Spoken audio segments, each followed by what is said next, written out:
dito? May pinasok na naman daw magnanakaw kagabi sa kabilang bahay. Honey, kunting tisa lang. Uwi na ako pagkatapos ng kontrata. Pangako yan. Kontrata? Nag-renew ka ba, James? Akala ko pa gusto mo nang umuwi dito. Aba, huwag mong sabihin nakikipagkita ka na naman sa ex mo dyan sa Australia. Lorelai, tapos na yun. At gusto kong bumawi sa'yo. Kung gusto mo talaga yung resort na yan, na nakita mo, edi bibili natin. Basta mahal na mahal kita. Tandaan mo yan. James, may paulit-ulit na kumakatok sa pinto. Natatakot na ako. Baka magnanakaw ang nasa labas. Surprise! Nandito na ako, mahal. At bukas na bukas, pupunta natin yung resort na sinasabi mo.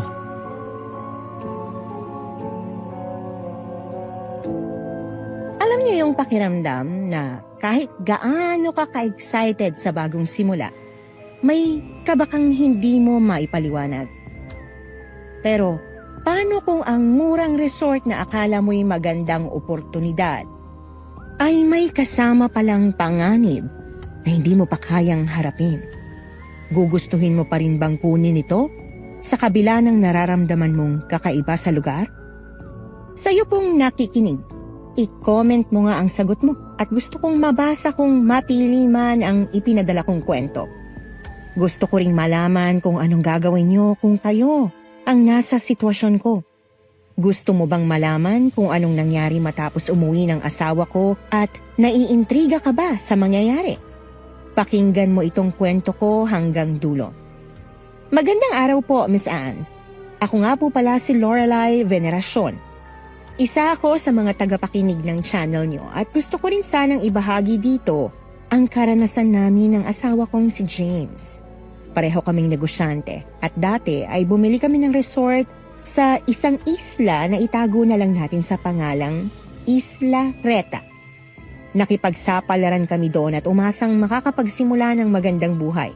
Pero wala kaming kaalam-alam na ang lugar na yun pala ang susubok sa katatagan naming mag-asawa. At kahit 5 taon na ang nakalipas, sariwa pa rin sa alaala ko ang mga nakakakilabot na pangyayari na hindi namin kailanman malilimutan. Honey, excited na akong makita ang resort. Tingnan mo ang view dito, oh. Naku, sobrang ganda. Kuhanan mo nga ako ng litrato. Kanina ka pa kuha ng picture, Han. Kumapit ka nga dyan, baka mahulog ka sa bangka. Ito naman, oh. Minsan nga lang ako mag-picture eh. Nagre-reklamo ka pa. Dali na, kuhanan mo na ako. Oo na, ikaw na masusunod, madam. Mag-posting ka na dyan. Gandaan mo kuha, ah. Ipopost ko yan sa mga social media ko. Makalipas ang ilang minutong nakasakay kami ng bangka, nakarating na kami sa lugar. Pareho kaming namangha ng asawa ko sa ganda ng tanawin at sa lawak ng karagatan. Sa sobrang linaw ng tubig, nakikita namin ang mga isda sa ilalim na malayang lumalangoy. Ramdam din namin ang preskong hangin na tinatangay ang mahaba kong buhok. Halos mapuno talaga ang cellphone ko sa kaliwat ka ng pagkuha ng larawan, habang si James naman ay napapagod na sa panguutos ko. Nakunan ako ng litrato. Pero sa likod ng kakulitan ko, dama ko ang saya ng muling pagsasama namin matapos ang 4 na taong pagkakalayo. At natupad pa ang pangarap kong makita ang resort na gusto kong bilhin naming dalawa. Honey, nandito na tayo. Lorelai, magdahan-dahan ka naman sa pagbaba. Nag-iingat naman ako, Han. At ba't papugnutin mo ngayon, ha? Mukhang napipilitan ka lang sumama sa akin eh. Wala akong sinabing ganyan, Han. Nag-aalala lang ako kasi sobrang likot mo. Para kang inasin ng bulate. Talaga? So gusto mo maging robot na lang ako? O sige, hindi na ako kikilos at magsasalita. Bahala ka dyan. Oh, ayan na naman siya, oh. Magtatampo. O siya, nandito na tayo. Gosh! Ang ganda naman ng buhangin. Sobrang linis, oh. Pero teka, saan ba bandang resort? Magtanong kaya tayo doon sa ale. Pagbaba namin sa bangka, nagtanong kami sa mga taong naroon kung saan banda ang resort. May nagturo naman sa amin ng direksyon at sinabing kailangan naming sumakay ng tricycle para marating ang dulo ng isla. Sa wakas ay narating namin ang resort at naglakad-lakad kami ni James papalapit doon. Napapalibutan naman ito ng mga punong niyog at ng mga kubong halos gawa sa kawayan at nipa. Sobrang tahimik din ang paligid at halatang matagal nang inabandona dahil sa dami ng kalat. Hindi ito kagaya ng mga modernong resort na inaasahan ng asawa ko kaya pansin kong pagkadismaya sa mukha niya. Han, eto na yun. Ha? Sigurado ka ba dito, Han? Ba't parang mukhang binagyo ang lugar na to? Sigurado ako, James. Mukhang magulo nga pero ano ka ba? Linis lang ang kailangan nito tsaka konting ayos. Magiging vintage vibes din ang itsura nitong resort. Lorelai, teka lang. Hindi naman ganito yung nakita ko sa picture ah. Sobrang layo oh. Baka mamaya scam pala to. Nagsasayang lang tayo ng oras. O hindi to scam, James, no? Ito talaga yung area. Sadyang magulo lang tingnan kasi matagal ngang inabandona ng may-ari. Ba't pa ayaw mo maniwala sa akin? Naninigurado lang ako, Han. Ayaw ko mapasubo tayo sa bagay na wala tayong mapapala. Hindi ka pa rin ba natuto sa mga nangyari noon? Ilang milyon yung nawala sa atin dahil nagtiwala tayo sa maling tao. Alam ko naman yun, James. Pero this time, magtiwala ka naman sa akin, no? Hindi ako nagdidesisyon ng padalos-dalos, okay? Alam kong ginagawa ko. Tsaka hindi naman ako baliw para sumunggab na lang ng basta-basta. Ni-research ko ng magandang oportunidad ang magtayo ng resort dito sa Isla Reta. Tumingin ka nga sa paligid mo. Sobrang ganda ng tanawin, oh. Sigurado akong may mga taong dadayo dito kapag binuhay at pinaganda natin ang resort. Gets ko na ang plano mo, Lorelai. Pero kailangan din natin makasiguro para hindi tayo magsisi maya-maya. At isa pa, kaya ba nating ayusin ang lahat ng sira sa buong resort na to? Nasa labas pa lang kami ng resort noon pero nagkaroon agad kami ng alitan ni James sa mga bagay-bagay. Pareho kaming ayaw na magpatalo. Bago pa kami magkasagutan, may sumulpot na matandang babae na nakasuot ng puting bestida at pulang bota. Ay, pasensya na kung naistorbo kong pag-uusap niyong dalawa. Pero kayo ba ang mag-asawang gustong bumili ng resort? Ah, opo manang. Kami nga po. Kararating lang po namin ang asawa ko dito. Ako nga po pala si Lorelai at ito naman po si James. Magandang araw. Ay, natutuwa akong makilala kayo, ma'am, sir. Ako naman si Joanne. Dati akong groundskeeper ng resort noon. Pero dahil nagsara na, nawalan na ako ng trabaho. At nag-aalaga na lang ng mga pato. Tawagan niyo na lang po kami sa pangalan namin, Manang Joanne. Matanong ko lang po pala kung bakit pa nagsara tong resort. Ako mahabang kwento. Pero kung gusto niyong malaman, hali kayo. Sumama kayo sa akin. Dadalhin ko kayo sa may-ari nitong resort. Sumunod naman kami ni James sa kanya habang naglalakad sa maputik na daan. Napadpad kami malapit sa isang pampang kung saan may isang maliit na bakanteng lote at nakita namin ng isang babaeng medyo maskulado ang pangangatawan na nagbubungkal ng lupa.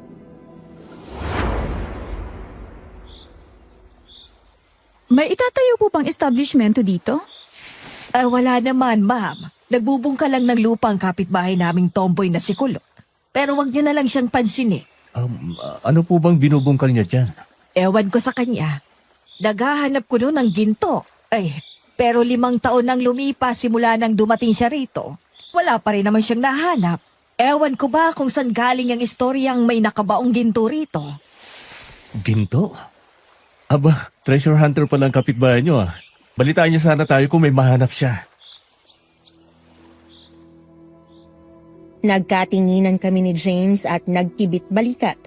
Nagpatuloy kaming lumapit sa malaking bahay at doon nakita namin ang matandang lalaki na nakaupo sa balkonahe habang may hawak na tungkod. May pagkasingkit ang mga mata nito, saka may maputlang kutis, marahil dulot ng katandaan. Mang Saldi! Nandito ng mga buyer ng resort mo! Ay, naandyan na pala kayo. Abay, pasensya na kung hindi ko kayo sinalubong sa kanto. Ako pala si Saldi, ang owner ng resort na ito. Pasensya na talaga kung nadatnan ninyong magulo ang paligid. Nako, ayos lang po Mang Saldi. Naiintindihan po namin. Opo, Magsaldi. Pero gusto lang namin munang malaman kung ano ang kondisyon ng resort bago namin bilhin. Walang problema, sir. Pwede natin pag-usapan ang lahat ng bagay tungkol sa resort. O kaya maupo muna kayo dyan, ha?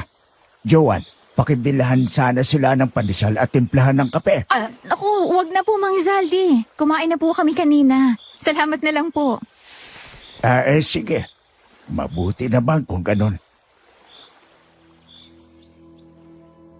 Umupo kami sa balkonahe at doon nagsimula kaming magdiskusyon. Kita ko sa mukha ni James na medyo nag-aalangan pa rin siya sa pagbili ng resort. Pero hindi siya makatanggi dahil pinandilatan ko siya ng mata. Nakikita ko magandang kinatitirikan ng resort. Napapalibutan ng niyog tsaka may malaki pang balon sa labas. Tingin ko may potential ito na maging tourist spot dahil sa ganda ng view. Dati talagang sikat na tourist spot ang resort ko noong dekada 90. Marami ring dumadayo na foreigners doon tuwing bakasyon. Ay, kay gandang balikan ang mga ala-alang yon. Bakit niyo po pala pinasar ang resort, Mang Saldi? Kung gano'n nakasikat ito sa mga turista, ano bang naging problema? Wala namang naging problema sa resort. Sadyang nahirapan lang akong patakbuhin to. Mag-isa lang ako mula nang mamatay ang asawa ko. Mahirap kasing magtayo ng negosyo kung mag-isa ka lang. At saka, nanghina ako pagkawala ng asawa ko. Kaya nawalan ako ng gana na lumaban sa buhay. Pasensya na po, Mang Zaldi. Nakakalungkot naman pong marinig yung kwento niyo. Tsaka naiintindihan ko po talaga yung pakiramdam na mapag-isa. Sobrang hirap po talaga kapag walang sumusuporta sa'yo. Nagdrama-dramahan ako sa harapan ng asawa ko para usigin ang konsensya niya na huwag tanggihan ang kagustuhan kong bilhin ng resort. Nakita kong napailing siya at walang magawa kundi pumayag na rin na bilhin ito. Tungkol po pala sa presyo, Mang Saldi. Kumpirmado ba na 100,000 ang benta niyo dito? Oo, James. Yun ang presyo ko pero dahil naman ramdam kong mabait kayo mag-asawa. Ayos lang kahit magbigay muna kayo ng half down payment at pwedeng hulugan ang kalahati sa isang taon. At saka gusto kong makatipid din kayo. At magpapaayos pa kayo ng mga nasirang cottage. Naku, talaga po. Naku, grabe. Ang bait niyo naman po. Salamat po, Mang Zaldi. Desidido po talaga kaming bilhin ng resort. Salamat po, Mang Saldi. Tatanggapin ko tong alok nyo. Sobrang laking tulong nito sa aming mag-asawa. Tsaka handa din kami magbayad ng down payment ngayon. Ay mabuti kung gano'n. Mas magiging mabilis ang pag-aasikaso ng papeles at pwede nyo na rin simulan ang pagpapaayos ng resort. Huwag kayong mag-alala, Mang Zaldi. Basic na lang sa amin ni James sa magkumpuni. Sigurado ako hindi matatagalan ng pagbubukas namin ng resort. Mabilis lang ang naging kasunduan namin sa pagbili ng resort.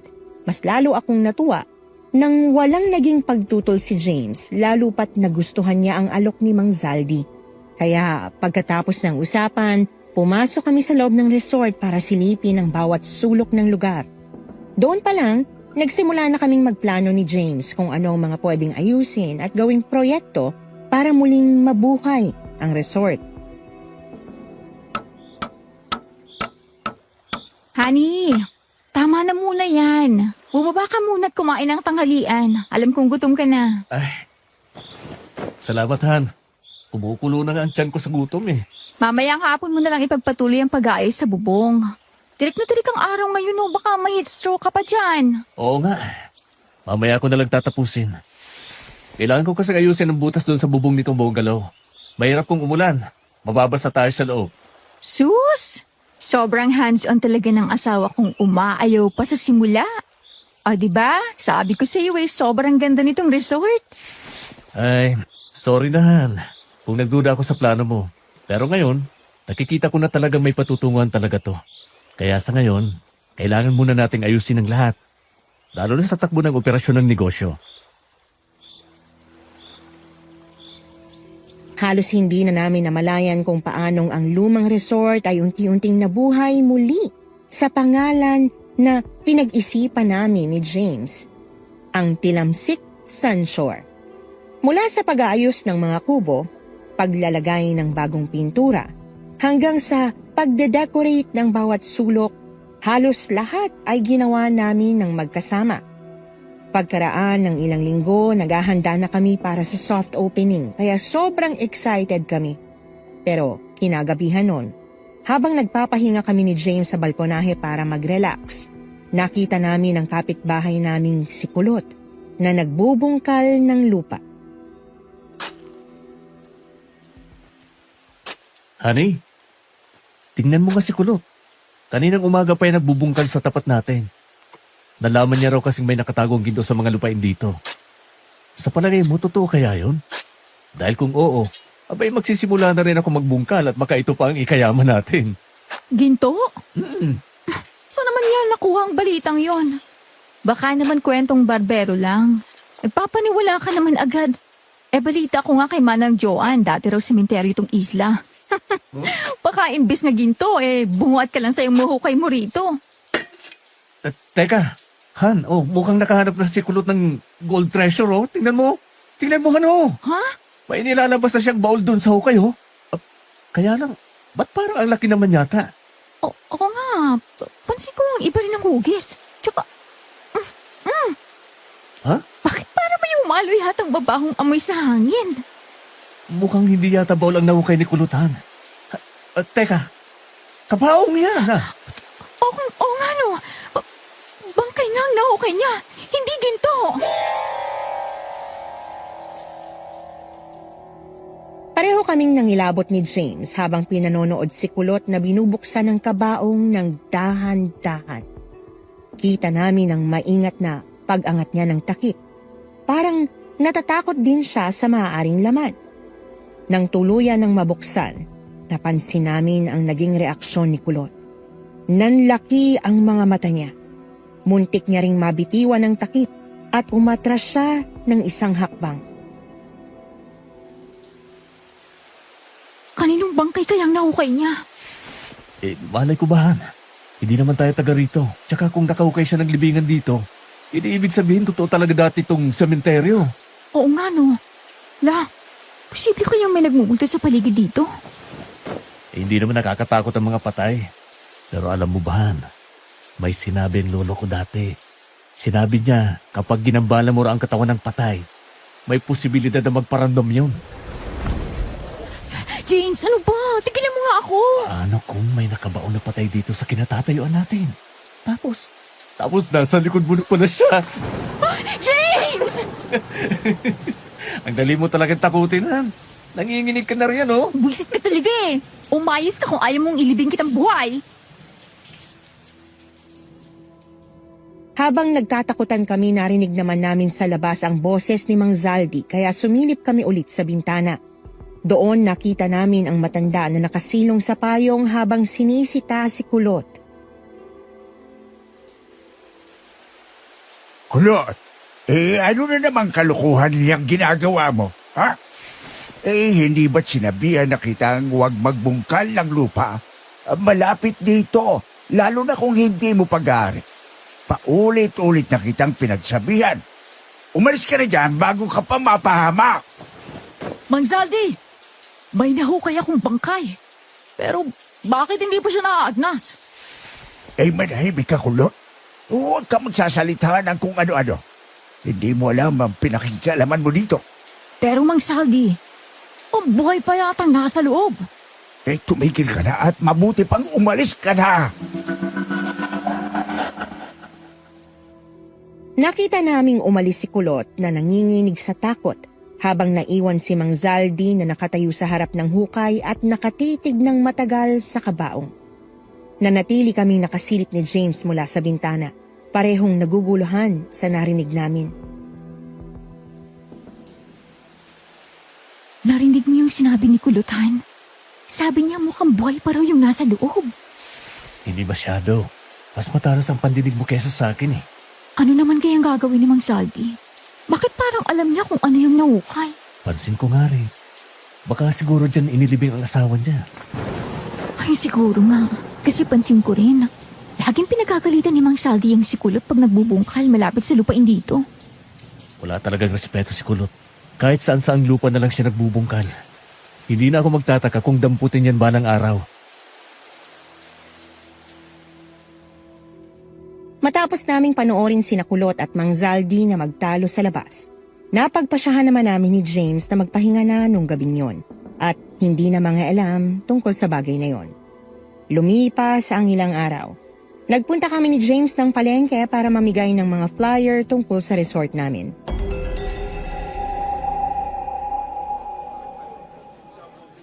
Miss, iniimbitahan sana namin kayo sa soft opening ng Tilamsik Sunshore Resort ngayong linggo.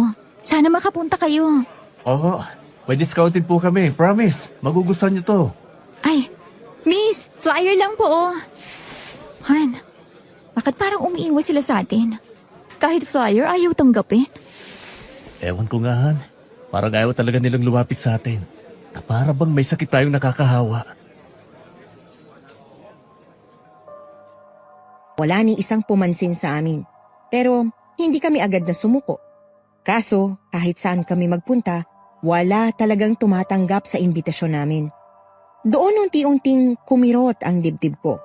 Parang biglang bumalik ang alaala ng mga araw noon sa Maynila kung saan halos magmakaawa kami ni James para lang bilhin ng tao ang mga produkto namin. Para lang makabawi mula sa pagkalugi. Lorelai, ayos lang yan. Huwag kang panghinaan ng loob. Nandito ako. Hindi ka nag-iisa. Alam ko, Han. Pero bakit pang lupit ng muto sa atin? Wala naman tayong ginagawang masama. Gusto lang naman nating makaahon. Gusto ko lang din na makapagsimula tayo ng bagong buhay na magkasama. Han, mahirap talaga magsimula ulit. Pero hindi ibig sabihin ganito palagi. Random kong papabor din ang panahon sa atin. Huwag mong hayaang lamunin ka ng lungkot. Pagsubok lang to.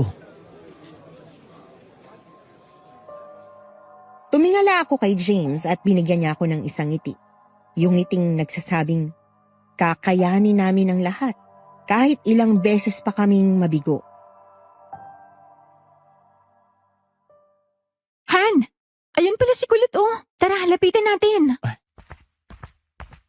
Kulot, hello? Kami nga pala yung kapitbahay mo, yung nakatira dyan sa resort. Ah, oo. Namumukhaan ko nga kayo. Kakilala din kayo ni Manang Joan, di ba? Pasensya na pala, pero gusto ko sana magtanong. Hindi kasi namin maintindihan kung bakit kami iniiwasan ng mga tao rito. Bakit parang ayaw nilang pumunta sa resort namin? Ay nako, hindi ba kayo sinabihan ni Manang Joan? Oh, tungkol saan? Kasi, yung dating resort ni Saldi, kinatatakutan niya ng mga tao dito. May mga kwento kasi noon na ang mga turistang bumibisita dyan ay bigla na lang nawawala. Sabi nila, may aswang daw na kumukuha. Pero chismis lang yun ah. Maraming mga lumang kwentong katatakutan para may mapag-usapan ng mga tao. Tsaka alam niyo na, panakot sa mga bata. So, wala talagang totoong nangyari? Wala talaga akong alam eh. Tayo lang din ako dito. Nakarating ako sa isla 5 taon ang nakakaraan. Pero huwag kayong mag-alala. Pupunta ako sa soft opening nyo. May libreng pagkain ba dyan? Sure. Sa linggo kami magbubukas, Kulot. Aasahan ka namin ha. Sige, sisipot ako. Malay niyo maging suki niyo ako. Kulot? Teka lang. Kagabi kasi nakita ka namin naghuhukay sa tapat ng resort. Gusto ko lang sanang itanong kung ano yung nahukay mo. Yun ba? Wala yun. Tsaka, aalis na pala ako. May kailangan pa akong asikasuhin sa bahay. Bakit parang natatakot siya magsabi? Oo nga eh. Bakit parang ayaw sabihin kung anong nakita niya kagabi? Ang weird. Matapos naming maglibot at mamili saglit sa palengke, sumakay ulit kami ng tricycle pauwi dahil medyo may kalayuan ang distansya ng resort sa palengke. Kahit malungkot ako noong mga oras na yon, may kung anong gaan sa dibdib ko habang nakikita si James na nag-a-adjust na sa bago naming buhay. Pero pagdating namin, parang biglang tumaas ang presyon ng dugo ko nang makita ang isang pamilyar na babae. Hi, James. Hi, Lorelai. Long time no see. Anong ginagawa mo dito, Sarah? James, ikaw bang nag-imbita dito sa kanya? Lorelai, wala akong kinalaman sa pagpunta niya dito. Hindi ko siya inimbita. Relax lang, Lorelai. Hindi ako multo para katakutan mo. Coincidence lang naman na nagkita ulit tayo. Gusto ko lang na magbakasyon dito sa isla. Tapos nakita ko yung flyer ninyo. Na-curious ako. So naisipan kong silipin ang lugar. In fairness ha, sobrang aesthetic ng vibes dito. I love it. Coincidence mo mukha mo. Muntik mo nang sirain ang relasyon namin ni James. Kaya wag mo akong uutuin, talagang sinusundan mo lang kami. Ang harsh mo talaga, Lorelai. Ang lit kaya ng mundo. At mas lalo na nitong isla. Kaya hindi may iwasang magkita-kita tayo sa isang lugar. Sarah, ano ba talagang ginagawa mo dito? Okay, fine. Sasabihin ko ng dahilan kung bakit ako nandito. May offer kasi sana ako sa inyo. Isang business proposal. Gusto kong mag-open ng resto bar dito sa resort ninyo. Para mas maraming turistang ma-attract. Win-win situation, di ba? Ano na namang pakulo yan, Sarah? Tingin mo magtitiwala ako sa'yo matapos ang lahat ng ginawa mo sa amin? Wala akong masamang plano, Lorelai. Gusto ko lang magnegosyo at tumulong kung sakali. Pero kung ayaw mo, okay, sige, aalis na lang ako. Simple lang naman, di ba? Han, teka muna. Hindi ba naghahanap tayo ng kasosyo? Oh, Baka ito na yung chance natin para mapalago agad ang resort. ganon. Si Sarah, yung ex mong desperada. Yan talaga ng tingin mo makakatulong, ha? Hindi mo ba naiisip na baka sinasadya niya to para makalapit uli sa'yo? Para guluhin na naman tayo? Lorelai, tama na. Anong tama na? Sobra ka na sa pangako mo sa akin. Hindi lahat ng kilos niya ay tungkol sa akin. At hindi lahat ng babaeng umiikot sa utak mo ay may masamang pakay. So ano? Ako pa talaga ang mali ngayon. Eh sino bang muntik niyang sirain noon, James? Tayo! Kaya ngayon, ikaw pa mismong gusto magdala sa kanya rito? Hindi ko siya dinala dito, Lorelai. Sinasabi ko lang na kailangan natin ng tulong. Wala tayong investors ngayon. Mahirap kumilos ng mag-isa. Pero imbes na tingnan mo yung oportunidad, inuuna mo yung galit mo. Hindi ko alam kung ano ang dapat kong maramdaman nang muling sumulpot si Sarah na halos nagpaguho sa relasyon naming mag-asawa noon pa. Malaki pa rin ang galit ko sa kanya, lalo't muntik niya na kaming paghiwalayin ni James dahil sa mga kasinungalingan niya. At ngayong bigla siyang nagpakita sa mismong resort na pinaghihirapan namin, parang isang dagok na hindi ko inaasahang darating. Hindi pa man nga nagsisimula ang soft opening, ramdam ko nang may bagong unos na unti-unting nabubuo. At sa bawat hakbang niya palapit sa amin, napapaisip ako kung resort ba talaga ang binuksan namin o kung may ibang pinto kaming nabuksan patungo sa kapahamakan.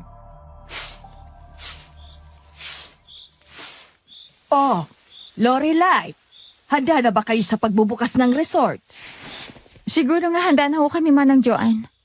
Ano po ba sa tingin niyo? Ay, tingin ko nga sobrang handa na kayo. Grabe ang iginanda ng resort. Sobrang layo sa dati nitong lagay na parang dinaanan ng bagyo. Pero bakit parang hindi ka naman masaya, Lorelai? Pansin ko kasi na parang malalim ang iniisip mo. Naku, wala naman po, Manang. Sadyang kinakabahan lang din po ako sa soft opening. Nag-aalala kung may pupunta pa o wala. Sus, Lorelai, huwag ka nang mahiyang magchika sa akin. Nakita ko kahapon na may lumabas na babae sa resort. At pansin kong mukhang masama ang reaksyon ng mukha nun. Kaaway mo ba yon? Aba, ang talas din pala ng pagkamarites niyo, Manang Joanne. Hindi ko pa nga nakikwento pero alam na alam niyo na. Lorelai, matanda na ako. Pero hindi naman ako magpapahuli sa mga chismis. Kaya magsabi ka na, para namang hindi tayo magkumare. Sige na nga ho. So, heto nga. Yung ex ng asawa ko na si Sarah, bumalik na naman sa buhay namin para manggulo. At ang mas kinaiinisan ko, gusto pa nitong magtayo ng negosyo dito sa resort. Kapal na mukha, di ba? Ay bruha din palang babaeng yon. Sa dinami-daming lugar dito pa sa inyo napadpad. Nako, gusto lang niya na ahasin ulit ang mister mo. Kung ako sa'yo, dapat binudburan mo na ng asin ang lintang yon para hindi na makadikit pa kay James. Subukan niya lang talaga ulit. Baka mapatay ko siya. Pero yun nga, Manang. Pinag-awayan namin ni James yung offer ni Sarah kasi nga, naghahanap kami ng mga business partners na pwedeng mabukas na negosyo rito. Kaso nga, hirap kami makakuha ng deal. Mahirap nga rin naman kung usaping negosyo. Maraming kailangang isaalang-alang. Pero mas mahirap naman kung sumugal ka sa taong hindi mo dapat pagkatiwalaan. Kaya tama lang na pinaalis mo siya. Pero Manang Joanne, nagigilty lang ako sa sinabi ko sa asawa ko. Inakusahan ko kasi siyang dinalang babaeng yun dito, kaya sumama ang loob niya. Ay sus, normal lang ang naging reaksyon mo. Pero madadala mo naman sa lambing yung mister mo. Noong araw na yon, nagwawalis ako sa bakuran ng resort para makapag-isip-isip. Pero nang makapagkwentuhan kami ni Manang Joan, naging magaan ng kaunti ang pakiramdam ko. Napansin ko naman na walang masyadong ginagawa si Manang Joan maliban sa pag-aalaga niya ng mga pato. Kaya may naisipan akong trabaho na ialok sa kanya. Manang, gusto niyo po pa magtrabaho dito? Pwede kitang i-hire as groundskeeper. Simple lang naman ang trabaho niyo. Ang panatilihin ng kalinisan sa lugar. Ay talaga, kung seryoso ka, tatanggapin ko agad. Ang tagal ko na naghahanap ng trabaho, Lorelai. Maganda na kung bumalik ako sa resort. Pero sa pangangalaga niyong mag-asawa. Seryoso po ako, Manang.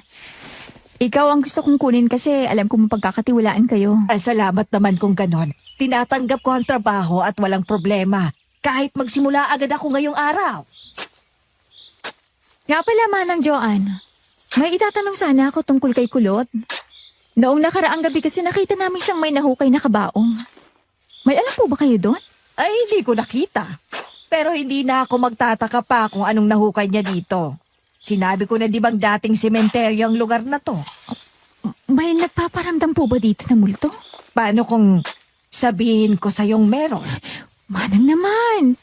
Pero seryoso, meron ba? Mukhang may hindi pa ako nakukwento sa'yo, Lorelai.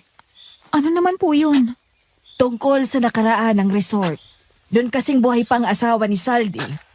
Dalawa sila noon na nagpapatakbo nito. Kaso may mga usap-usapan na nawawala ang mga dayong turista.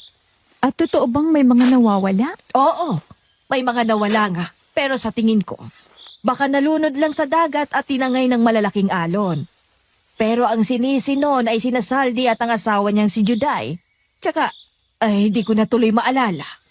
Parang nagkaka-Alzheimer's na yata ako. Pero bakit naman po sila sinisisi? Kasi may mga usap-usapan na may lahi raw na aswang ang asawa ni Saldi. Aswang? Ano bang pinag-uusapan ninyo dyan? Ay, Diyos ko naman, Saldi, nagulat naman ako sa biglang pagsulpot mo. Magugulatin ka talaga, Joan. Napadaan lang ako dito para tingnan sana ang resort at magpahangin na rin sa dalampasigan. Pwede naman po kayong sumilip sa loob kahit kailan nyo gusto, Mang Zaldi.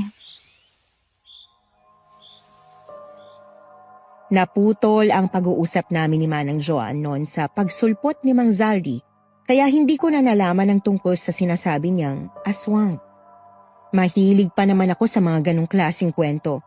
Pero dahil wala na rin akong oras at may mga kailangan pa akong asikasuhin sa loob, ay iniwan ko na muna siya. Pagbalik ko naman ay nakita ko si James na nakasampa sa bangko habang nilalagay ang bagong bombilya sa veranda. Tapos ka na ba magwalis sa labas? Yes, Han. Siya nga pala. Kinuha ko si Manang Joan bilang groundskeeper natin sa resort. Kita ko kasi mahilig siya maglinis kaya tingin ko makakatulong siya sa atin. Wala namang problema. Tingin ko magandang ideya yan. Tsaka, Han, hindi ka ba galit sa akin? Bakit mo naman nasabi yan? Kasi nasigawan kita kagabi. Gusto ko sana mag-sorry dahil sa ginawa ko. Han, okay lang. Ako rin ang may mali. Hindi ko dapat sinadya sa isama pa yung babaeng yun sa negosyo natin. Alam kong nakakasakit yun para sa'yo, kaya ako ang dapat na humingi ng tawad. Okay lang din, Han. Pero, nakapag-isip-isip ako. Alam mo, may punto ka rin naman eh. Ang hirap makahanap ng investors ngayon. Tsaka kung wala man lang makainan o mapuntahan ng mga turista sa loob ng resort, siguradong mabubore sila. Business-wise, talo tayo. Kaya kung si Sarah ang may kakayahang magtayo ng resto bar at makakadagdag siya sa attraction ng lugar, ayos lang sa akin kunin natin siya. Ang mahalaga naman, gumanda yung takbo ng resort. Lorelai, hindi naman kita pinipilit. Kung hindi ka komportable, hindi natin gagawin yon. James, sabi ko nga okay lang. Sobrang OA at overthinker ko lang kasi. Tsaka, mas kailangan natin to. Lalo na nitong resort. At siguro dapat matuto na rin akong isang tabi yung mga away natin. Nagitla kami ni James sa tunog na nagmula sa loob ng bungalow. Pumasok kami doon para tingnan kung anong nangyari. Tumambad sa amin ang nabasag na picture frame sa sahig. Noong nakita ko yung nabasag na frame, parang may kung anong bigat akong naramdaman sa dibdib. Pero hindi ko na masyadong pinansin pa. Dahil tingin ko, wala namang kahulugan ang pagkabasag ng larawan naming mag-asawa. Nang makapagdesisyon na kami ni James para sa itatayong resto bar, gumawa kami ng paraan para makontak si Sarah. Hindi pa naman siya nakakalabas sa isla kaya sinabi niya sa amin na babalik siya sa resort. Sinong hinihintay nyo, Lorelai? Yung magiging business partner namin ni James. Si Sarah po. Ano? Di ba't ayaw mo sa kanya? Naubusan na kasi ako ng option ng Joanne. Pero huwag kayong mag-alala. Bantay sarado sa akin yung mister ko. Tutulungan din kitang magbantay. Akong bahala sa bruhang yan. Ayan na pala si Sarah. Tarahan, salubungin natin. Hello, lovebirds. I'm back. Welcome back sa resort namin, Sarah. Masaya akong bumalik ka.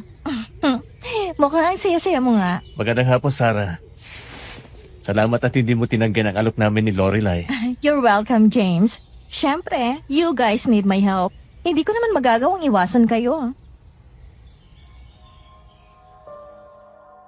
Sa pagdating ni Sarah, dinala namin siya ni James sa beachfront para doon na mag-usap. Nakalatag na rin sa mesa ang mga papeles na pipirmahan para walang magiging problema. So, clear na ba tayo dito? Basta akong bahala sa magiging design ng resto bar ko. Tulungan niyo lang ako sa permit ng business ko. Sure, walang problema. Smooth lang din ang deal natin. Kaya nga, sa ngayon kailangan lang nating siguruhin na maihanda na ang lahat bago ang soft opening. Ano sa tingin mo, Han? Akayanin kaya ng resto bar ni Sarah na makaabot sa linggo kahit temporary bar counter lang? I think pwede na yun habang ginagawa pa yung full resto bar. May 3 araw pa naman kaya maganda if magsisimula na tayo within this day. Ang hanso niyo talagang dalawa, no? Nakakamangha. Kaya hindi ako magsisising nakipag-partnership ako sa inyo. Siyempre, kaming dalawa lang meron ng isa't isa. Alangan namang kung tatamad-tamad kami, edi pareho kaming lulubog.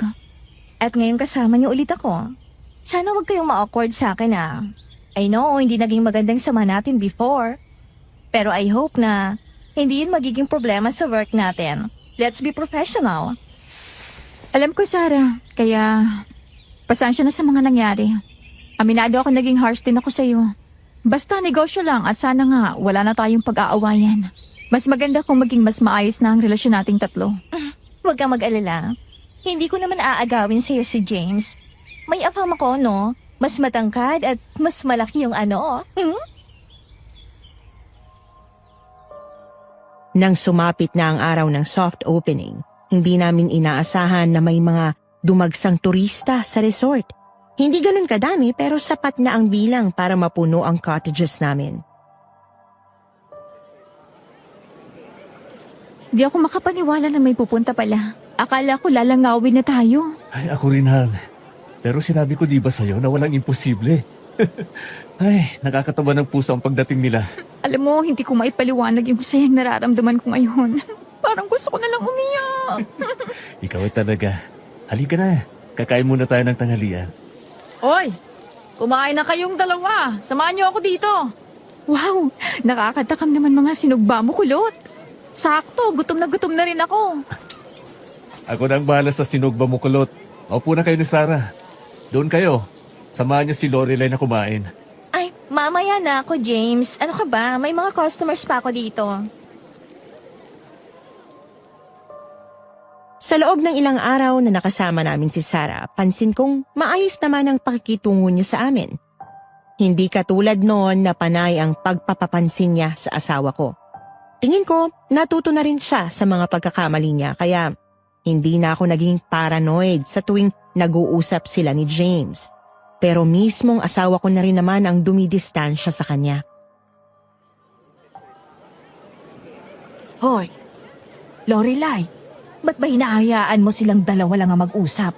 Baka mamaya palihim na pala niyang inaahas si James. Huwag kang magpakampante.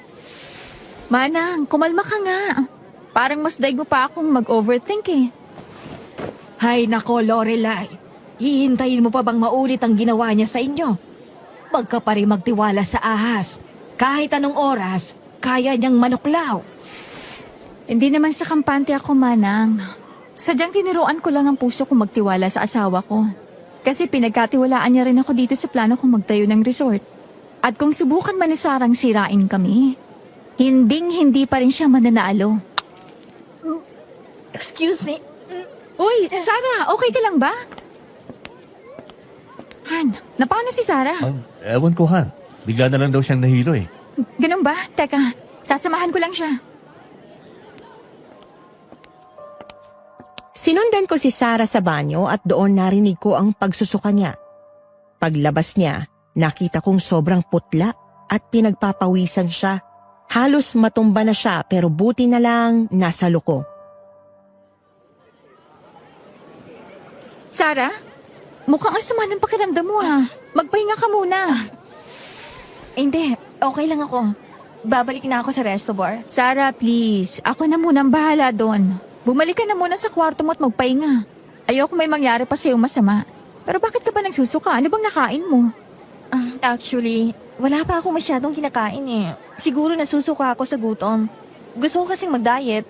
Feeling ko tumataba na ako. Pasensya na sa abala ha. Ano ka ba namang babae ka? Gusto mo bang magka-ulcer? Kumain ka na nga. Kanina ka pa namin inaalo kumain tapos puro ka tanggi. Wala akong napansing kakaiba kay Sarah noon. Dahil wala rin naman akong dahilan para pagdudahan siya kaya tinuon ko na lang ang atensyon ko sa trabaho. Pagkalipas ng ilang linggo, nagpatuloy ang operasyon ng resort at unti-unti din itong nagiging kilala. Halos araw-araw may bisita. Sa tingin ko nga, umaayon na sa amin ang tadhana. Pero hindi ko inaasahan na haharap pa pala ko sa isang bagay na hindi ko kayang iproseso. James, buntis ako. Hindi ko alam kung anong gagawin ko. Ano naman kung buntis ka? At bakit mo sinasabi yan sa akin? James, tingin ko, ikaw ang ama. Ano? Nababaliw ko na ba? Walang nangyari sa atin. Kaya wag mo akong dinadamay sa problema mo. James, please. Wag mo naman akong talikuran. Nakalimutan mo na ba yung gabi nag-inuman tayo? Tumigil ka na nga sa kabaliwan mo, Sarah. Sa dami mong lalaki, baka nalilito ka na. At ngayon, gusto mo akong sirain ulit sa asawa ko? Nasa labas ako ng pinto habang nakikinig sa pag-uusap nilang dalawa. Halos pumintig ang tenga ko sa mga narinig ko at hindi ko na nakayanan kaya pumasok ako sa loob. Ano tong naririnig ko? Oh, Lorelai, makinig ka. Sinisiraan na naman ako ng babaeng ito. Hindi! Lorelai, nagsasabi ako ng totoo na buntis ako ni James. Lorelai, huwag kang makinig sa kanya. Alam mong gawain niya na magsinungaling para lang paghiwalayin tayo? Magsabi kayo ng totoo sa akin bago ko pa kayo kalbuhin. Honey, maniniwala ka pa ba sa babaeng ito? Ilang beses ko nang pinatunayan sa'yo inosente ako. Alam ko, James. Pero bakit ba magkasama kayong dalawa dito sa loob ng kwartong to? Kasi nga may ginagawa kami. Huwag kang bulag, Lorelai. Niloloko ka ni James at balak ka na niyang iwan. Nababaliw ka na talaga, Sarah. Ano, Lorelai, ha? Magpapakatanga ka pa rin ba? Talaga lang ha? Wala ako sa sarili ko sa mga oras na yon at hindi na rin ako nakapagpigil pa ng damdamin. Halos kumulo na ang dugo ko sa galit kaya sinunggaban ko ang buhok ni Sarah at pinaghahampas siya sa dingding. Ahas ka! Maling-mali na binigyan pa kita ng pagkakataong makalapit sa amin. Patayin talaga kita, bro! Nasasaktan ako! Tama Dapat sa'yong malandi ka mamatay! Tama na yan, Lorelai. Palayasin na lang natin siya. Ay, anong nangyayari dyan? Lorelai, huwag tayong gumawa ng iskandalo dito. May mga bisita pa tayo sa labas. Wala akong pakialam! Ipangangalandakan ko pang kalandian niya sa labas! Tama na, please. Aalis na ako ng puso. Lorelai! Nakalimutan mo ako.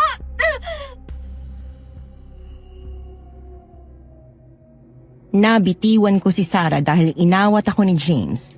Kung hindi pa ako napigilan, baka nakalbo ko na ang babae dahil sa pananabunot ko. Nakita kong kumari pa siya ng takbo paalis sa resort, dala ang bagahe niya at naiwan kami ni James sa loob. Habang si Manang Joan naman ay pumasok ng gulat na gulat din sa nakita. Lorelai, ayos ka lang ba? Manang, pasensya na. Pero kailangan ko na munang umalis. Oh, saan ka pupunta, Lorelai? Hayaan mo muna ako mapag-isa, James. Hindi. Mag-uusap tayong dalawa. Kailangan nating linawin to. Pagod ako, James. Bukas na tayo mag-usap. Lumabas ako doon sa bahay at pumunta sa tabing dagat para magpalamig ng ulo. Sinundan naman ako ni Manang Joan na may dalang inumin. Kita ko sa mukha niya na nag-aalala siya, kaya hinayaan ko siyang samahan ako kahit wala akong ganang makipag-usap. Ay, nako, sinasabi ko na nga ba. Gulo talaga ang dala ng babaeng yun dito. Manang, nagsisisi talaga ako sa ginawa ko. Imbis na pinaalis ko na siya dati, binalik ko pa ulit eh. Ewan ko ba, bakit nagagawa ko pa rin magtiwala sa mga taong alam kong masama ang ugali? Kakainis lang. Mabait ka kasing tao, Lorelai. Tinusubukan mo lang naman na bigyan sila ng pagkakataong magbago. Pero sadyang ganun talaga. May mga taong ayaw magbago. Kakapagod na nga maging mabait. Sige lang. Ilabas mo lang ang nararamdaman mo. Tsaka sino bang pinaniniwalaan mo sa dalawa? Si James ba o si Sarah? Siyempre mas naniniwala ako kay James. Alam ko kung gaano kagaling magsinungaling si Sarah. Pero hindi ko maitatanggi. Minsan napapaisip din ako eh. Paano kung nagkamali ako ng iniisip? Paano kung may hindi sinasabi sa akin si James? Pero kilala mo ba talaga ang asawa mo? Oo naman po. Kilala ko si James. Kahit nung nasa abroad siya, lagi siya nag-update sa akin. Mahal na mahal niya ako. Pero Manang, ang sakit pa rin na makarinig ng ganon. Para bang sinasaksak ang puso ko. Natural lang yan. Pero kailangan yung mag-usap ni James tungkol dyan. Kayong mag-asawa lang din ang makakaayos ng lahat. Basta't ang mahalaga, hindi totoo na nabuntis niya si Sarah. Gumaan ang loob ko sa mga sandaling yon dahil sa mga sinabi ni Manang Joan. Pero habang nag-uusap kami, nakarinig kami ng isang matinis na sigaw mula sa di kalayuan. Narinig mo yun? Oo, pero baka mga batang naglalaro lang sa isla. Tsaka gabi na, Lorelai. Mabuti pang bumalik ka na sa bahay niyo at magpahinga. Sige po. Salamat po talaga sa inyo. Kahit paano kumaan ang loob ko. Pakiramdam ko, para ko na rin kayong nanay eh. Walang anuman. Para na rin kitang anak. Tsaka kahit anong oras, libre ako kung kailangan mo ng karamay. Salamat po ulit, Manang Joan. Umuwi ka na rin po. Kinaumagahan noon, nagising ako sa ingay mula sa labas. Napabangon ako at ganoon na rin si James. Sa kabila ng nangyari, hindi naman kami nag-iwasan dahil mabilis naming inayos ang problema. Anong ingay nasa labas? Ba't parang may nagkakagulo? Kaya nga, tara, silipin nga natin. Manang Joan? Ano po bang nangyayari? Anong pinagkakaguluhan ng mga tao dyan? Ay nako, kakagising ko lang din. Nakita ko ngang may pinagkakaguluhan doon malapit sa balon. Halika, tingnan natin. Lorelai, James, may kailangan kayong makita. Ano pong meron, Mang Saldi? Tsaka, ba't sobrang masangsang ang amoy? Nabulabog nga kami dahil may taong sumigaw na may bangkay daw sa balon. Ano? Nang makalapit kami sa balon, halos masuka ako nang makita ang bangkay na naroon na palutang-lutang. Hindi ko pa man nakikita ang mukha nito, pero alam ko na kung sino yon. Dahil nakikilala ko ang suot nitong damit. Diyos ko, James! Si Sarah yun! Teka, paano si Sarah yun? Sigurado ka ba? James! Yun ang suot niya nung umalis siya. Diyos ko! Sino gumawa nito sa kanya? Lorelai, si Sarah nga yung nandun. Sino pang hayop ang gumawa nun sa kanya? Ay grabe, halos lumuwa na ang tiyan niya. Parang kinuha ang nabubuong bata sa sinapupunan niya. Kilala niyo bang mag-asawa ang babaeng yon? Oo, Magsaldi. Kasosyo namin siya sa resort. At may alam ba kayo kung bakit nangyari to? May nakita ba kayong kakaiba kagabi? Wala naman po. Hindi rin namin alam kung paano nangyari to. Umalis lang si Sarah sa resort kagabi kasi... Nagpaalam siyang may pupuntan daw. Nawala siya ng ilang oras at hindi na bumalik. Ganun pa. Kawawa na ba ng kaibigan niyo?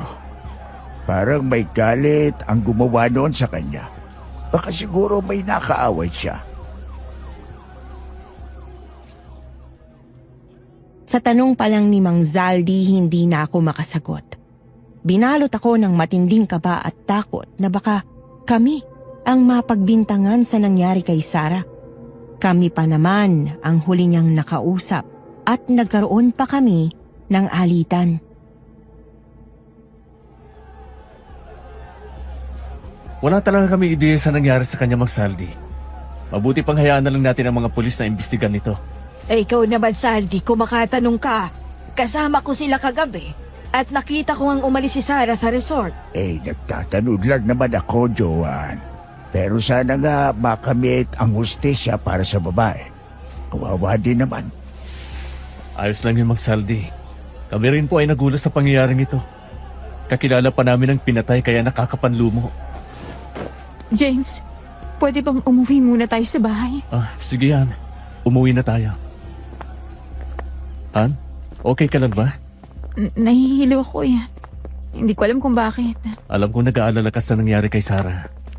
Pero huminga ka ng malalim, okay? Inhale, exhale. Pero paano ako kakalma? Tayong dalawang huli niyang nakasama. Baka tayo pa mamaya ang iturong suspect. Hindi. Wala tayong ginawang masama, Lorelai. Pero sinaktan ko siya, James. May dahilan kung bakit mo yung nagawa. Pero alam kong hindi ka papatay ng tao. Sobrang daming tumatakbo sa isipan ko noong araw na yon. Napapraning ako kakaisip kung anong nangyari kay Sarah at kung sinong nakapatay sa kanya. Aminado akong gusto ko siyang patayin nung gabing yon dahil sa galit pero alam kong hindi ko yon magagawa. Lorelai, pinaglalaroan ka lang ng isipan mo. Magpahinga ka na lang muna. Hayaan na lang natin ang mga pulis na mag-imbestiga. At kung tatanungin man tayo, ako nang bahala magpaliwanag. Hindi pa tayo panghihinalaan? Walang kahinahinala sa atin at kung ano man ang mga personal nating alitan kay Sarah, hindi yun sapat na ebidensya para ipalabas na tayo ang pumatay sa kanya. Ay, bakit ba ito nangyayari sa atin? Imbis na maganda na ang simula ng resort. Pero may nangyayari pang ganito. Kung may sisisihin man ako yun. Ako ang nagpumilit na ibalik si Sarah sa resort. Ayan ka na naman eh. Sinisisi mo na naman ang sarili mo sa mga nangyayari. Hindi natin nakokontrol ang mga bagay, Lorelai. Kahit anong gawin natin, mangyayari ang mangyayari. Gusto ko lang naman na maging magaan ang lahat, James. Pero palagi na lang akong nagkakamali.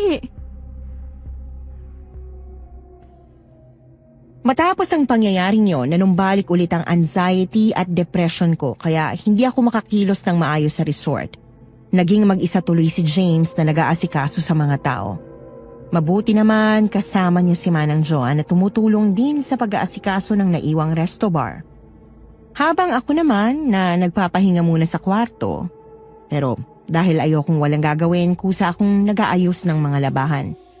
Ngunit nagulat ako nang mapansin na merong dugo sa damit ng asawa ko.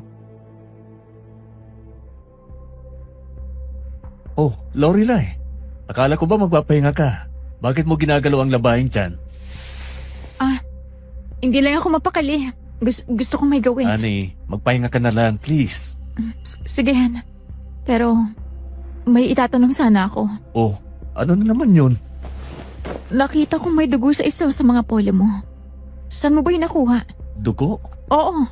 Ah, baka mantsa lang yun nung nag-iiyaw ako ng manok na bigay ni Mang Saldi. Bakit, Han? Ano bang iniisip mo? Pasensya na, Han. Hindi naman sa nag-iisip ako na masama pero hindi ko lang maiwasan na Maiwasan na ano? magduda. Nang sabihin ko yon, pansin ko ang pagkadismaya sa mukha ni James. Alam ko na iniintindihan niya ang ibig kong sabihin. Dati pa man, lagi kong napag-iisipan ng masama ang asawa ko na baka pagtaksilan niya ako. Pero hindi umabot sa punto na pag-iisipan ko siyang pumatay ng tao.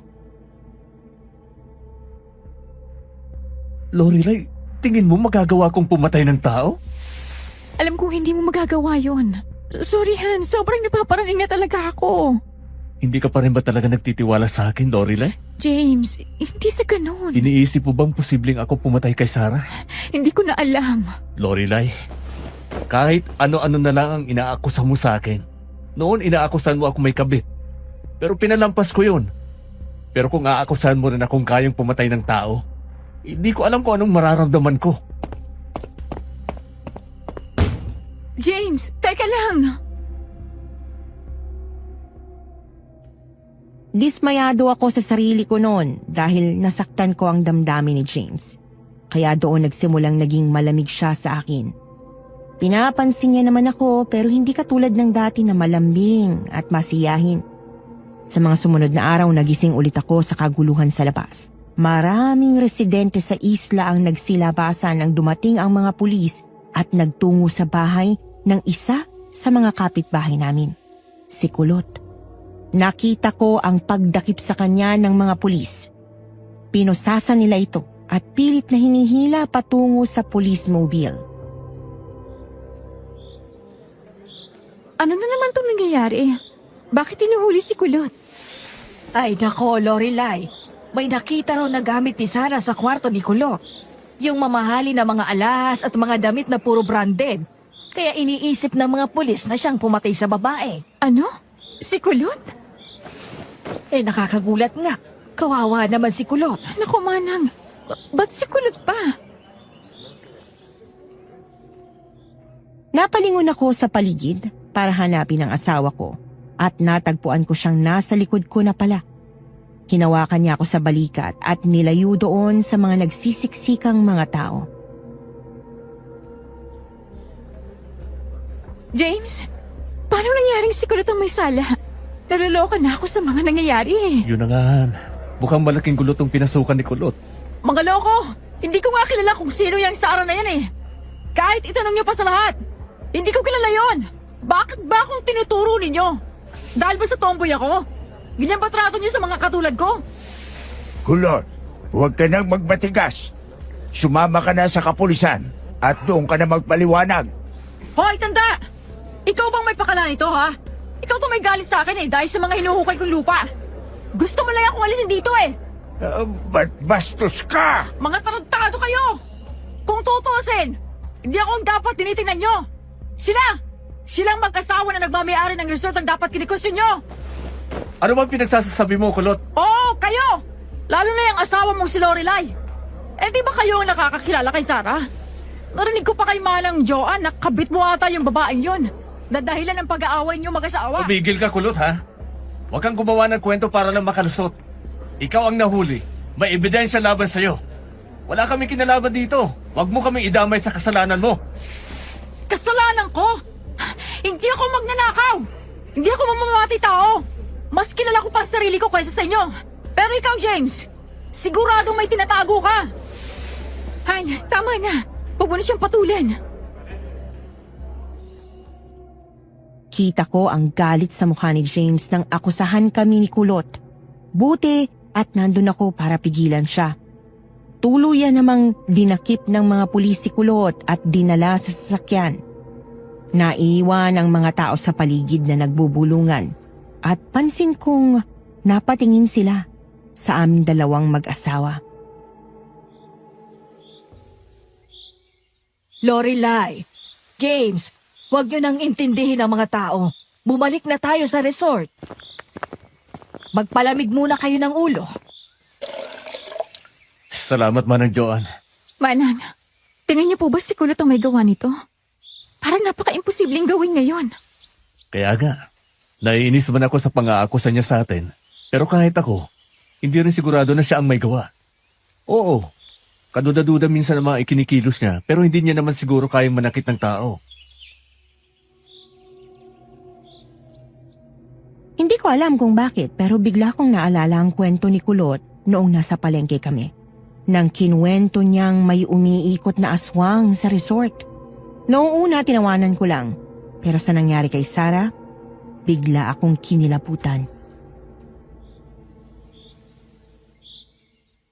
Han, naalala mo ba yung sinabi ni Kulot? Yung tungkol sa aswang? Lorelai naman, may naniniwala pa ba sa aswang ngayon? Ay nako, James. Hindi imposibleng may aswang sa lugar na to. Hindi nyo pa siguro naririnig ang mga nangyari noon dito bago nyo pa bilhin ang resort na ito. Tama nga pala. May nalalaman rin po ba kayo, di ba? Naputol kasi yung pag-uusap natin tungkol sa nakaraan ng resort. Pwede niyo po bang ikwento sa amin kung anong nangyari?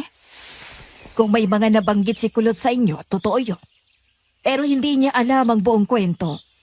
Noong mga early 1990s noong ipinatayo itong resort, may mga nangyaring pag-atake sa mga bisita. At ang iba sa kanila ay nawawala. Pero sa susunod na mga araw, natatagpuan silang wala ng buhay at ang nakakakilabot. Wasak na ang kanilang tiyan at nakalabas ang bituka. Grabe, ang karumal-dumal naman. Isa pang nakakakilabot. Puro yata buntis ang mga pinaslak. May kakilala akong mangingisda noon na nabaliw nang maging biktima ang asawa niyang 2 buwan palang buntis. Diyos ko, Sinong siraulo ang gagawa niyan dito? Wala kaming ideya. Basta ang akala ng lahat ay baka may serial killer sa isla. Pero bigla may kumalat na sabi-sabing aswang daw ang may gawa ng mga pagpatay. Yung iba raw ay naririnig ang pagaspas ng pakpak tuwing hating gabi. Tsaka raw ang mga kaluskos sa dingding. Manang, hindi ako naniniwala sa aswang dahil hindi pa naman ako nakakakita. Pero posible bang may aswang sa islang ito? James, Lorelai, alam kong nakakabaliw pakinggan. Pero nakasaksi na rin ako sa sinasabi nilang aswang. talaga? Anong itsura ng aswang? Hindi ko siya namukaan dahil madilim nung gabing yon. Pero pamilyar ang mga mata niya. Parang nakita ko na siya sa paligid. Ibig niya pong sabihin, nasa paligid lang ang aswang? May duda ako no. Pero dahil wala akong makalap na ebidensya, hindi ko na pinakialaman pa. Basta buntis lang ang pinupuntirya ng nilalang na yon. Nakakatakot naman kung totoo yun. Buti na lang hindi pa ako buntis. Lorelai, kahit hindi ka buntis, mag-ingat ka pa rin.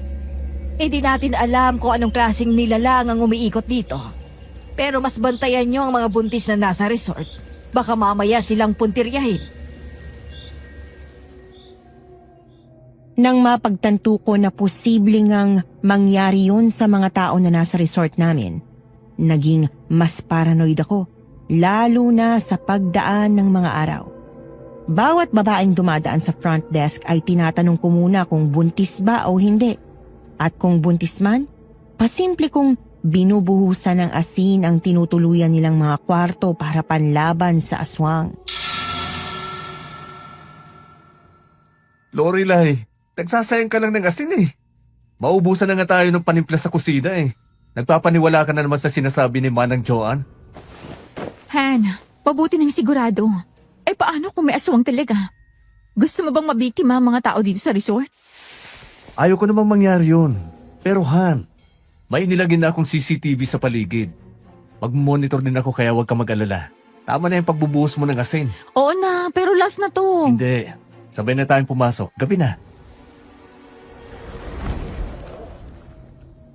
Sabay kaming bumalik ni James sa kwarto ng gabing yon at pareho kaming hindi pa inaantok. Kaya nanood muna kami ng palabas sa telebisyon. Minsan napag-uusapan pa rin namin ang nangyari kay Sarah at pareho pa rin kaming naguguluhan sa kung sino ang pumatay sa kanya. Ay naku, sana makuha ng hustisya para kay Sarah. Tsaka nga pala, Han, bilan mo ulit ako ng mangga sa palengke bukas yung maasim. Mangga na naman, Han? Ilang araw ko nang napapansin na lagi ka naghahanap ng maasim na mangga. Hindi ko alam. Gusto ko lang na maasim na mga prutas. Tapos Han, napapansin kong minsan ka rin nahihilo at naririnig kita nagsusuka sa banyo. Talaga? Ala, oo nga no. Lorelai, hindi kaya buntis ka? Nang mapagtanto ko na malaki ang posibilidad na buntis ako, hindi ko alam kung anong mararamdaman ko. Parang naghalo ang saya at takot. Habang kita ko sa mukha ni James na masayang masaya siya, matagal na niya ring gustong magkaroon ng anak. Bukas sa bukas bibili ako ng pregnancy kit para masiguro natin kung buntis ka ba o hindi. Han, paano kung buntis talaga ako? Natatakot ako na baka lapitan ako ng aswang. Han, nandito ako. Kaya kitang protektahan kung may aswang man. Hindi siya makakalapit sa'yo. James, narinig mo yun? Oo. Parang galing sa bubong. Kukunin ko muna ang baril sa drawer. Anong gagawin mo? Dito ka lang sa loob. Titingnan ko kung anong meron sa labas. Hindi, sasama ako. Lorelai, wag matigas ang ulo. Dito ka lang. Natatakot ako sa mga oras na yon habang pinanonood ang asawa kong lumabas sa pintuan. Naroon ang takot sa puso ko na baka pag lumabas siya ay hindi na siya makabalik pa.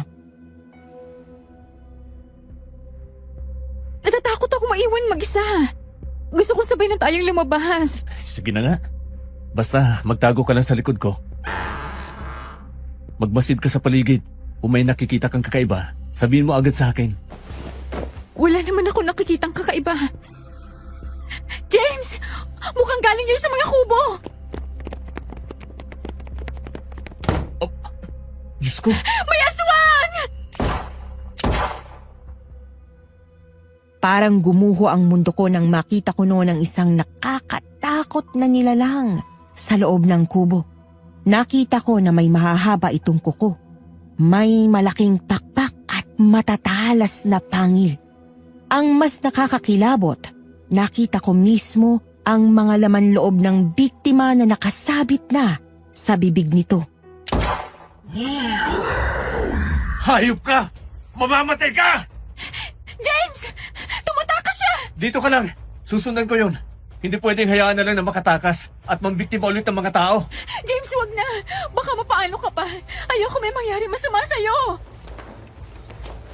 Lorelai! James, ano nangyayari dito? Bakit may mga putok ng baril? Manang, umatake na naman yung aswang. Pinatay niya ang isang guest namin na buntis. Ano? Ay, Diyos ko, kawawa naman. Oo nga, Manang. Nabaril ko ang aswang na yun pero mabilis siyang nakatakas. Grabe, hindi ko inaakala makakakita ako ng aswang sa buong buhay ko. Anong klaseng lugar ba ito, Manang?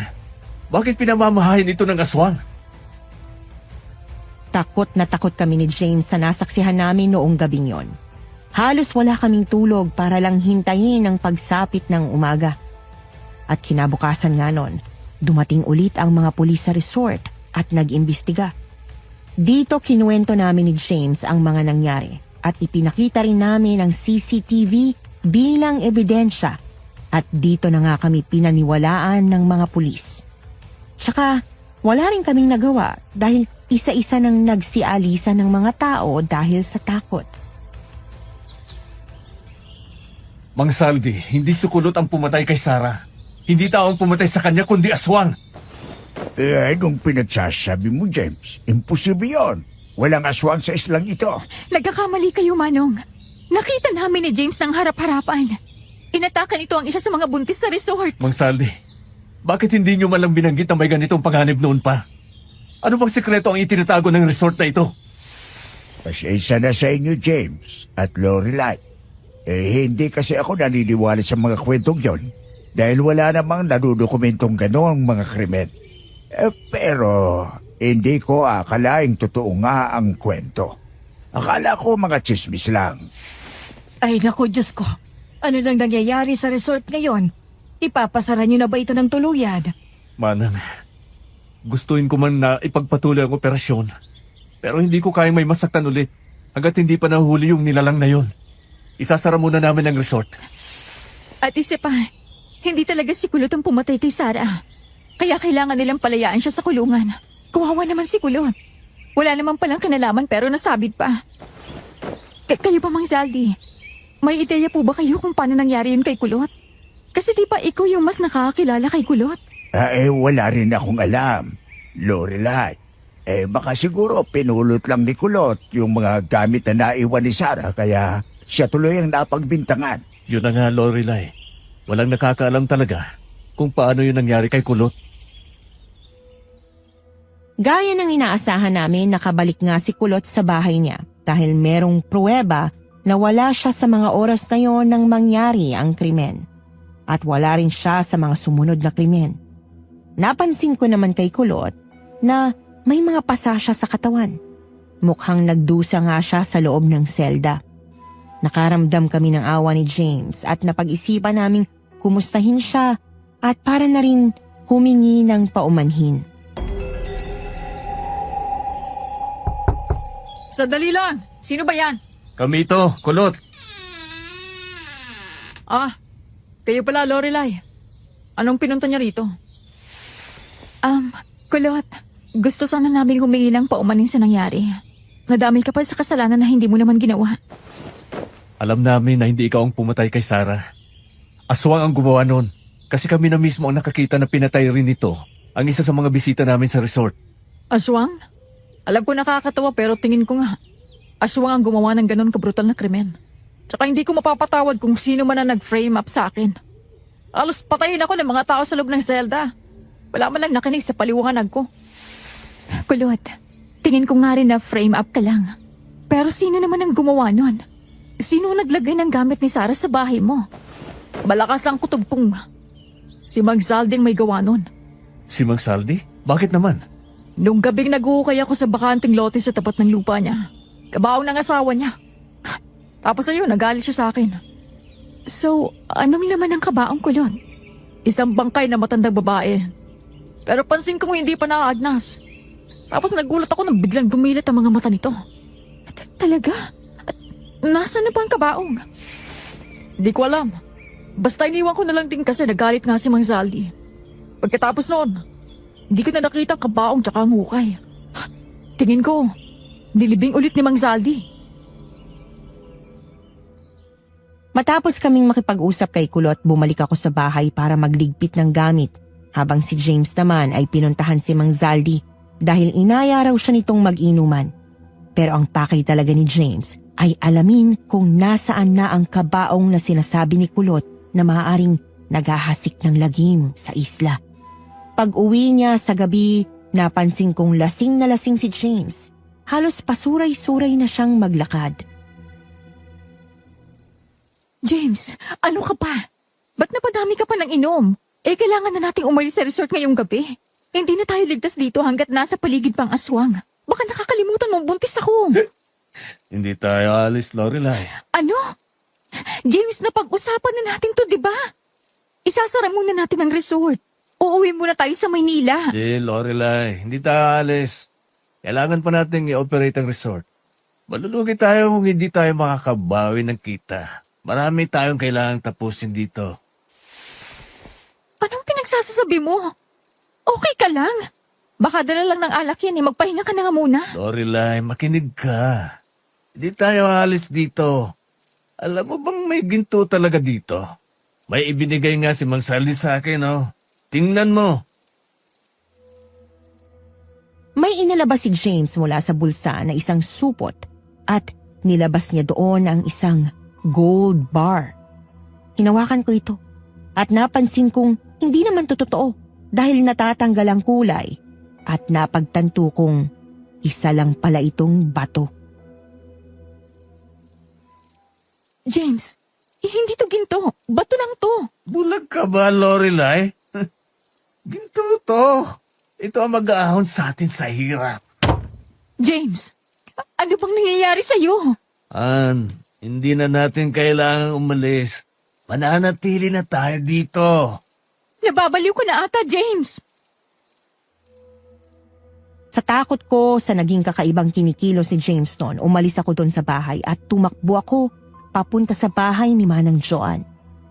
Hindi kasi ako panatag na ganoon si James na lasing at kung ano-ano na lang ang sinasabi.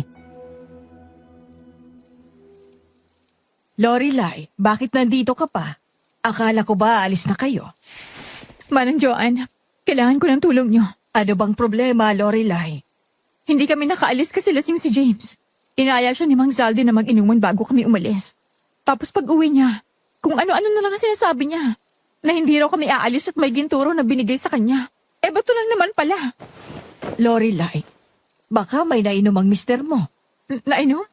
May mga bagay na kapag nalasahan ng tao, nababago ang isip, nahihipnotismo, Ano pong ibig niyong sabihin? nagiging sunod-sunuran ang isip sa kung anumang ideya ang inihayag sa kanya. Sinasabi niyo po ba na na-hypnotize si James? Oo, Lorelai. At kung gusto mong magising ang mister mo, meron akong alam na pwedeng padlaban dyan. Ano naman po yun? Asin. Sabuyan mo ng asin si James at magigising siya sa hipnotismo. Sige po, Manang. Gagawin ko. Manang, mukhang merong ingay sa taas. Lorelai, huwag ka munang lumabas. Habang nandoon kami sa loob ng bahay ni Manang Joanne, narinig namin ang ingay mula sa bubong. At nangilabot ako nang maalala ang aswang na minsan nang umatake sa mga tao namin sa resort. Manang Joanne, nandito na ang aswang! Lorelai, iabot mo sa akin ang asin, bilisan mo! Eto, Manang! Teka, bakit hindi siya tinatablan? Ay, Diyos ko, puting asukal ito, Lorelai! Ano? Yan lang ang meron dito! Ay, Diyos ko, paano ba natin matataboy ang aswang na ito kahit asin wala? Natrap kaming dalawa ni Manang Joanne sa loob ng bahay niya habang ang aswang ay nasa pintuan na pinagbababato namin ng mga gamit para hindi tuluyang makalapit sa amin. Sobrang nakakatakot na makita ang aswang sa ikalawang pagkakataon. Parang hindi ito nanghina sa baril na tumama sa kanya noong nakaraang binaril siya ni James. Manang Joanne, paano ba natin mapapatay ang tulad niya? Kahit baril hindi siya tinatablan. Hindi ko pa alam, Lorelai. Konti lang ang nalalaman ko sa pagtaboy ng mga aswang. Mamamatay na ba tayo dito, Manang? Manang! Lorelai! Kulot, tulungan mo kami! Manatili lang kayo dyan! Ako nang bahala sa isang to! Muntik na akong panghinaan ng loob nun dahil wala na talaga kaming matakbuhan ni Manang Joanne at sa sobrang takot, namutla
Ka! Umatake na naman ang aswang! James!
Biglang sumulpot si Mang Zaldi sa harapan namin at nakita namin ang seryo.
Kung sabihin, Kaya ko binabalaan si Kulot na huwag maghukay ng lupa ay hindi dahil na nakalibing doon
Ay, nagawin mo ulit akong alipin at paglaruan ulit ang isipan ko para sa mga pansarili mong interes.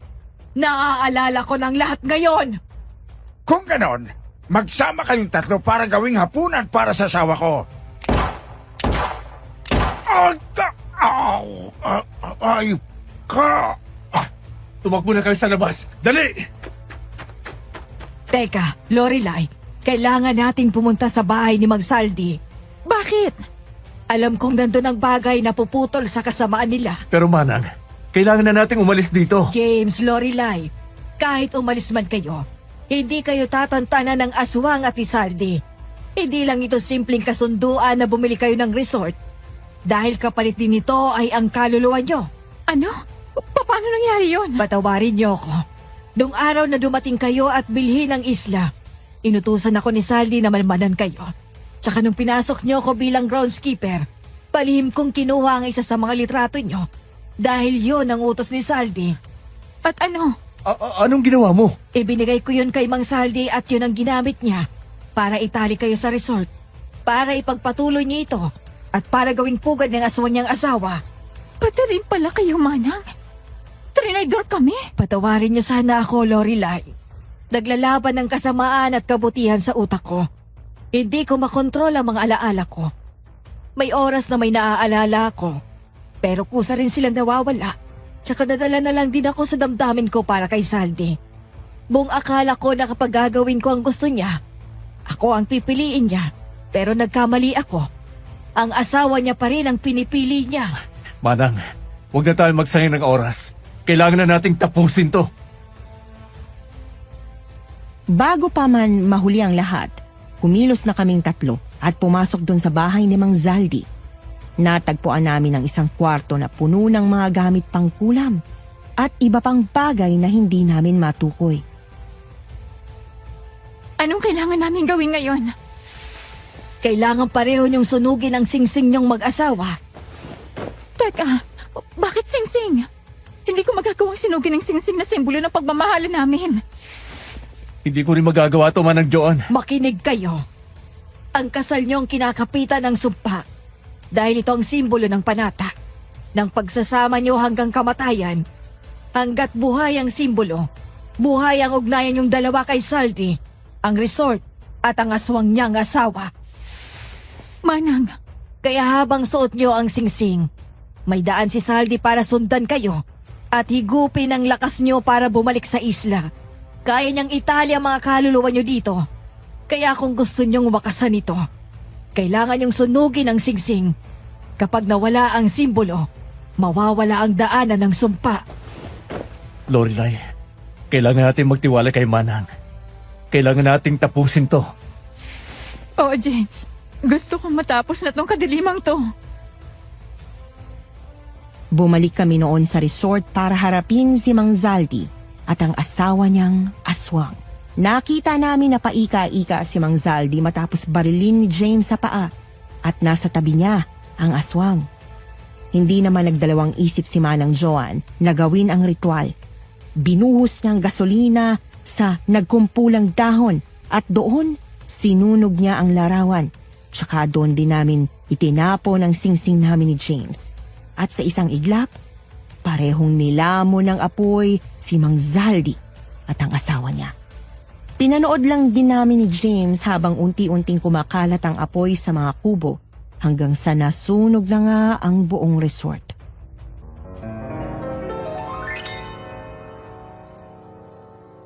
Lorelai, James, dito na nagtatapos ang sumpa. Huwag kayong mag-alala. Ako nang bahala sa bagay na ito. Maaari na kayong umalis. Maraming salamat, Manang Joan. Utang namin ang buhay namin sa'yo. Salamat din, Manang Joan. Hindi ito matatapos kung hindi dahil sa'yo. Huwag niyo akong pasalamatan. Ako dapat ang magpasalamat at humingi ng tawad sa inyo. Dahil sa kabila ng mga nagawa ko, nagawa niyo pa rin akong patawarin. Hindi niya naman po ginusto. Tsaka biktima lang din kayo ni Zaldi. Pero ngayong wala na siya, magiging maayos ng lahat.